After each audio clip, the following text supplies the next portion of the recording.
the decade of transcendence is upon us, and it started with a lot of constriction. It started with the pandemic, basically, in March of 2020 that no one saw coming, and it threw everybody into a level of chaos and uncertainty about themselves, about their relationships, about their security in the world, and about their purpose for being alive in the world in so many ways. So 2020 started a 9-year cycle of the decade of transcendence. And 2020 was the year of truth and greater understanding. That's what I labeled it. Discovering truth and greater understanding. Discovering the truth within yourself, your truth, and the higher octave of that, which is the divine truth. To discover and unfold truth and greater understanding was 2020.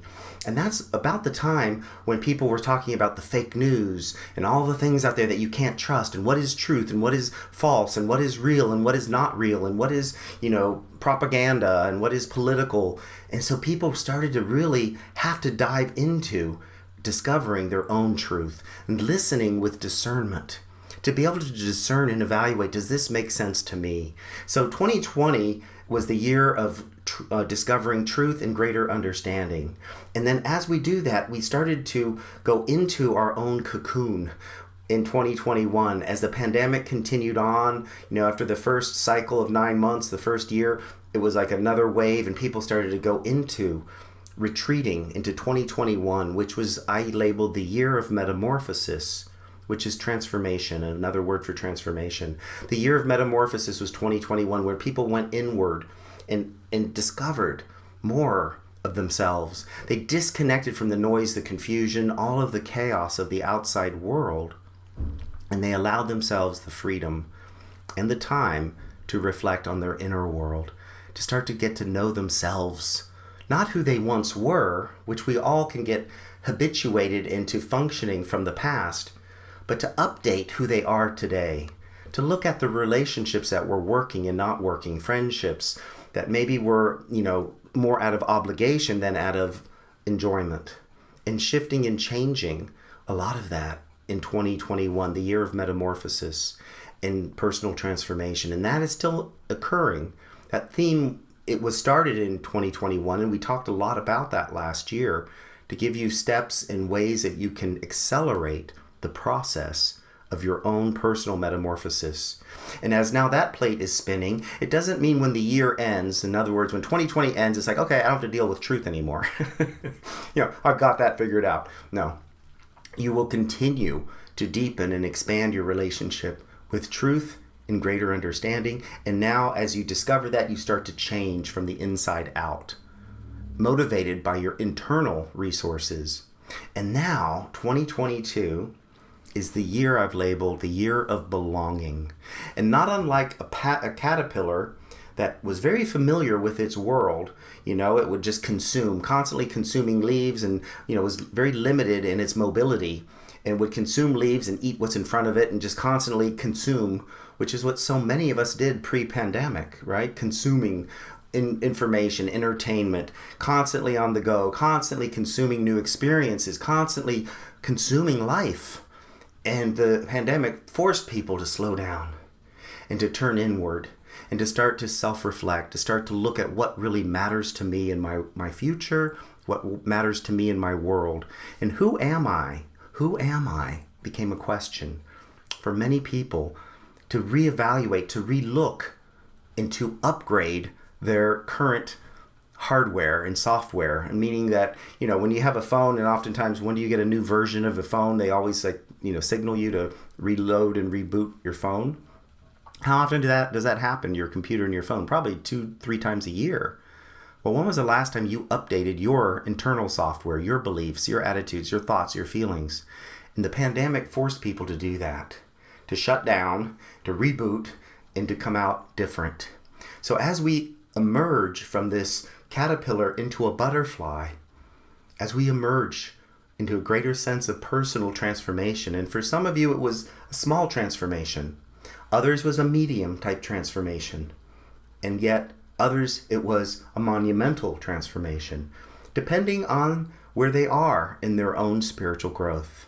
And just like 20 2020, we don't stop understanding and seeking greater truth and understanding. We don't stop that with the end of 2020. Likewise, the transformation and metamorphosis continues on.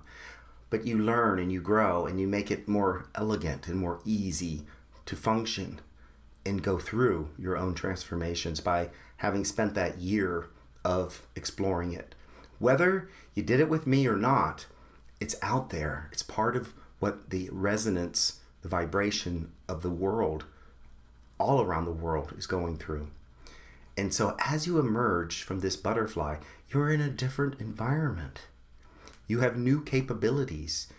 You aren't limited to that branch. You can fly, and you enter into a new world of possibilities. And that's where we're at now, the year of belonging, where I need to learn how to relate to myself as a transformed being. I need to learn to relate to the new worlds that open up to me and to find a way to belong in this new set. No longer the caterpillar on the branch, but now opening up to new experiences and new worlds. And that's what 2022 is all about, the year of belonging. The year of belonging and deeper connections with life.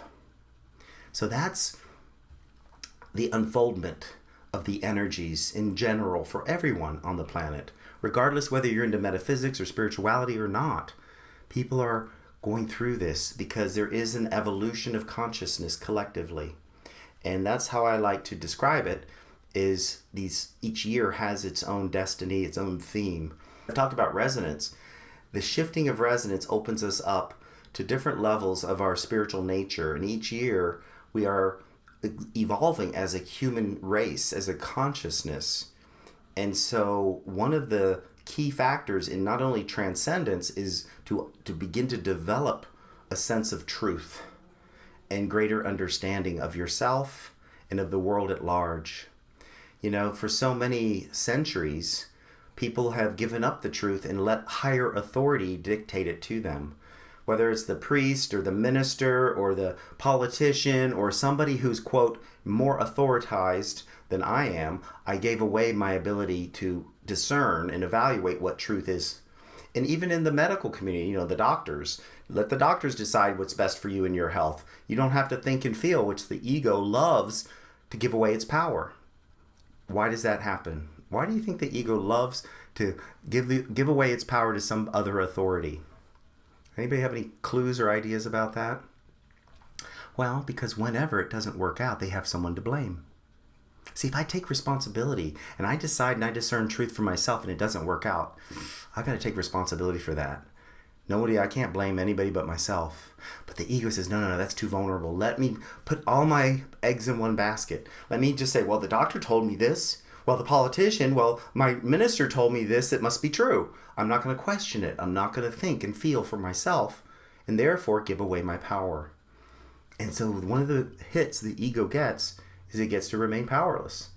It gets to remain so it can blame and not take responsibility for the future. So much of the key to this decade of transcendence is to know that there is a future. The ego, for how many decades now, have been talking about the end of the world, the end of time, right? The end of time is going to happen. Oh, yes, for sure. It's going to be 1989. Yes, that was when it was going to happen. No, it was 1994. And then it was 1999, December 21st, the end of time, the Mayan calendar end. Well, because the Mayans ended the calendar because they knew that we would evolve to a consciousness where we consciously create the future ourselves. It wasn't going to be up to the subconscious and unconscious mind. It wasn't going to be up to the repression of ourselves. And so we've evolved. And the end of time is the end of an era of where people were on autopilot, pre-programmed, so to speak, and now fully coming into their own. And so the scariest part is that there is going to be a future. You have a future. And guess who's responsible for creating it? Not your minister, not your physician, no higher authority but yourself. And you will either create a future that you step into your power, where you fully blossom, where you become the butterfly, and you transcend the reality, to become fully conscious as a spiritual human being. A spiritual human being, which has never ever happened in the history of humankind. Never before in the history of humankind has humanity collectively chosen to be conscious of their evolution, to consciously choose to evolve, or not. Or not. Now, it's not a one decision that everyone will do it or everyone won't. Everyone personally will decide whether they're going to evolve and which set of reality will they belong in. It's like the reality of the world is going to divide. And there's going to be the world where people choose to give away their power, to remain in their limited self, their ego, to continue to seek for the truth outside of yourself, and to continue to be powerless. And that leads to the disempowered future. And it's available to everybody, including you. And then there are those like you who have chosen to grow, to know that there's more to life than just existence. There's more to life than just consuming more experiences. There's more to me than I've even discovered. There is a soul and a spirit. There is a wisdom within me that has lied dormant for perhaps decades, that is awakening. And I can open and seek to hear and understand it, or I can continue to ignore and deny it. How you function is going to determine your future, whether it's going to be an evolution towards your empowered future self, or whether it's going to be a continuation of the pain and the struggle. But those two worlds exist. One I label the world of domination. The world of domination, which is the world that is repeating the past, where you are powerless, and the world is a dog-eat-dog world, and it's scary, and you're all alone, trying to fend it off for yourself. That exists. And likewise, there's the world of dominion, where I open up to my empowered self, where I discover the truth and the wisdom and the intuition that can guide me forward.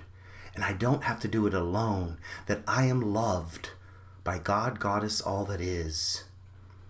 Where this other world feels isolated and that there is no God, there is no goddess.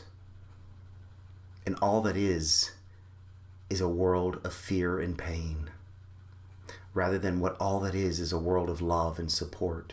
Both exist. Both are out there. And you get to choose which one you're going to participate in for the first time ever in the evolution of consciousness. And as you're here listening, as you're taking the time to grow, whether it's through my classes or other means, there's lots of other great teachers out there, you're on a path of taking back your power and learning and understanding who you are. And that's a beautiful thing, because as you do, you're going to continue to make choices to grow and to evolve and to move beyond the disempowered self toward your empowered self. And as you do, the world around you changes. As you do, the world around you changes. Here's the kicker. As you evolve, as you raise your consciousness, as you raise your vibration, you will step into the world of dominion, where your personal world, the one you function day in and day out, your interpersonal relationships, your connection with life is going to get more easy and more free. It's going to be more filled with coincidences, amplified synchronicities and miracles and magic. And you're going to see and feel that you belong and that you are loved and that you can sense God, Goddess, all that is within all that is. And you're going to function in a world that is built on love and support, where I don't have to do it all myself, that I can lean upon and receive help and guidance and support. But when you're in this world, as you lift to a higher octave, you'll still be able to witness and see the world of domination. It won't be affecting you personally. It won't be inhibiting you as personally, but you'll be able to see it on the news. You'll be able to see it out there at a distance because you've separated yourself from it. And ironically, those who are mired and stuck in victim and powerlessness in their negative ego, they won't see the world of dominion. They can only see what's negative and destructive and ugly in the world, because that's the reality that they've anchored themselves within. They won't be able to see the world of dominion. But you, in the world of dominion, will be able to see both worlds. And you'll be able to send love and healing and energy. You won't be able to go in and force and change them, because that's the world of domination. But you can send love and energy. And you will continue to rise to a higher octave. And that's the way resonance works. That's the way the evolution of consciousness and where we're at as we move forward, as we move into this decade of transcendence, into 2023, 24, 25, those worlds are going to separate more and more. And you're going to lift to a higher octave. And one day you'll be functioning in the world of dominion completely, 100%. And it is going to be a grand experience for all. So that's, in a nutshell, where we're at and what's happening in general on the planet Earth. So I hope that has been helpful for you.